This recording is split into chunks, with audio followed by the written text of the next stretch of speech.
Here it is, and with Mario Kart Booster Pass on the rise, maybe you need a racing fix, or maybe you just need a change of pace within the genre. I never got a chance to play Cruis'n Blast in the arcades, let alone Cruis'n Exotica. The last one was probably Cruis'n World. I remember enjoying the ports of both of those games when I had the chance to play them. I was happy to scroll past Cruis'n Blast on the Nintendo eShop, and especially for $20, I personally think this is a great pick-up and play game, either single player or with friends. So as far as the story, there is none. This is just an arcade racer. You try to get in first. That's about it. But some of the tracks are like mini stories, which I'll get back to. Anyway, the graphics sport a very flashy style in the form of bright, vibrant colors with lots of fluorescent and neon lighting. You'll see some beautiful California sunsets, and at times you'll just see a barren desert out in Death Valley, for example.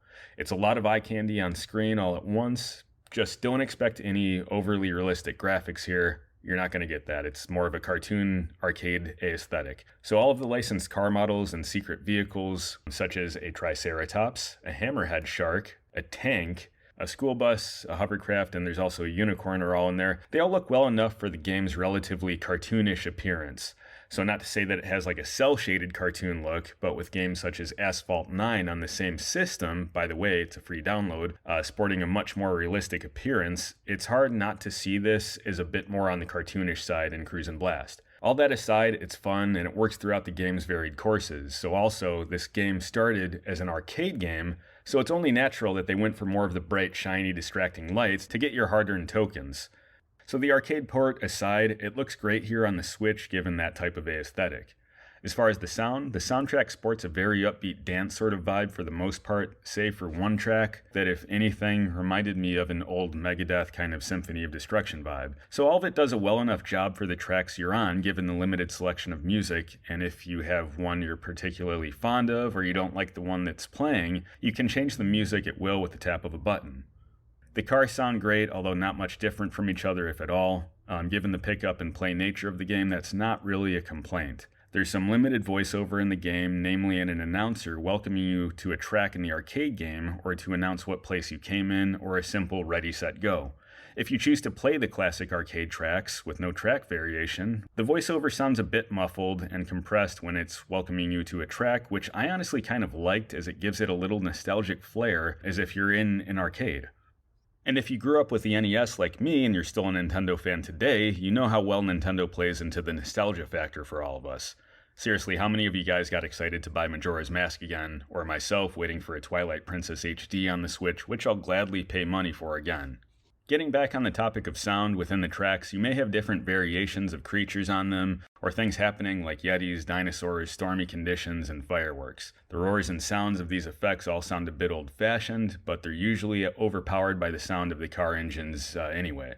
One missed opportunity with the sound, I think, comes with the different animals you can race as. Again, there's Triceratops, unicorns, a hammerhead shark. I love the Triceratops personally, but the problem with all of those is they sound like any other car. So for me, that was kind of a missed opportunity. Whereas, I got this gigantic Triceratops and I'm smashing into other cars. Why can't I hear the footsteps of the Triceratops? Or why can't we get some environmental changes to the track itself? I mean, I should be crushing through the pavement with a gigantic Triceratops. But alas, it's just like driving any other car. Cool to look at, but doesn't really change anything. The gameplay is very simple pickup and anybody can play type of fun between an easy and a normal mode, which I honestly didn't find vastly different. If you come in first, you're awarded with in-game cash you can use to unlock new cars or customize your cars. The customization is fairly limited with adding a body kit to your car, selecting between different paint colors and finishes, or you can add neon to your car. And yes, that actually does include the Triceratops. You're able to perform takedowns on other cars. While this is fun to do, just don't expect any burnout or even Asphalt 9 level of detailed crashes.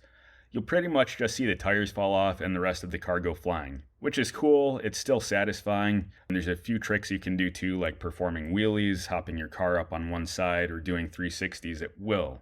Do a wheelie behind another vehicle and you'll go flying over them, and maybe you can advance to first. So another cool feature is like power sliding. If you've played Mario Kart and you've power slid in Mario Kart, it's pretty much exactly the same here. Whenever you perform them, you'll see a drifting time come up on screen. Eventually you'll see smoke behind your tires and you'll see a few different colors while you're performing this successfully. Very easy to do, so it's very useful to use in all of the tracks if you want to get a little speed boost. So one thing I've loved in video games ever since Mario 64 are heights. Translating over to the racing game genre, that takes the form of jumps, of course, and massive air, and Cruis'n Blast does not disappoint, as you will get some massive air and a few cool set pieces to boot, so to speak, during some of the bigger jumps. Another thing I found similar between this game and Mario Kart is that sometimes you can find yourself in last place, and in the last 10 seconds of the race, you're suddenly in first. So if you're after more of a simulation experience, is Cruis'n Blast it? No, definitely not. This is definitely an arcade racer here. The controls are all fluid too, and if you really want to, you can turn on auto accelerate or tilt steering. Personally, I'm not a fan of that. I haven't been a fan of motion controls since The Godfather or maybe Twilight Princess or Resident Evil 4 on the Wii, but each to their own. If that's your thing, give it a shot. Anyway, Cruis'n Blast claims it offers 30 tracks, and to me this is not entirely accurate. The circuits are divided among various tracks in the Night Tour, Dino Tour, Escape Tour, Chopper Tour, Storm Tour, and UFO Tour. But some of these tracks are actually just the same track you may have already raced, just with different events happening.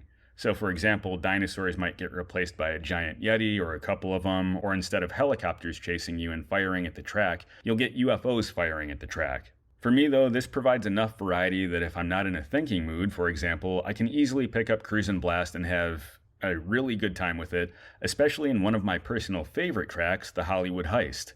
So especially for $20 on the Switch eShop, I think there's a lot of value here, if you like the arcade style of racing. If you want something for free with a lot of content and a little bit more realistic graphics, you may want to check out Asphalt 9, which I'm also planning to bring my thoughts on, as I'm having a great time with that game as well.